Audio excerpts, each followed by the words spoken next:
Is love really blind? Well, Eve certainly has taken a bite out of the apple and has left many people thinking, is Eve needing to get out?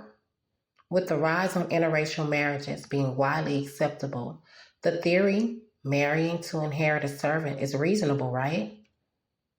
Well, not much is public about Maximilian charities these days. So let's check out the birds that used to flock together.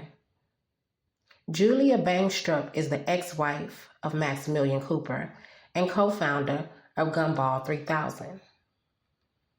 They ended up getting divorced, and around that time, he married rapper Eve in 2010. The one thing we can say is both Max and his ex-wife invested a lot of time into charities.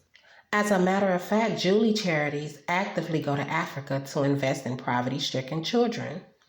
And Maximilian donates a lot of his money to nonprofits who help children as well.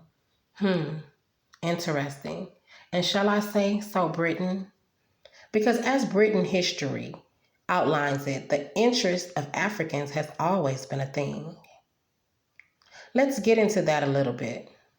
Britain's involvement in the slave trade began in 1562, and by the 1730s, it was the world's largest slave trading nation. The trade was highly lucrative and involved the transportation of millions of Africans to the British colonies in the Caribbean, North and South America, and other countries. It is said that nearly 13 million African people were kidnapped, forced onto European and American ships, and trafficked across the Atlantic Ocean to be enslaved. So could Eve marriage be a trap? Could the sudden rise of marrying the black woman that used to be so taboo just simply a change of the times? How much has the world really changed? Women, ladies, be more careful who you marry. Not every union is holy. And sometimes the chains are not apparent as the chains Eve oftentimes wear around her neck during her interviews.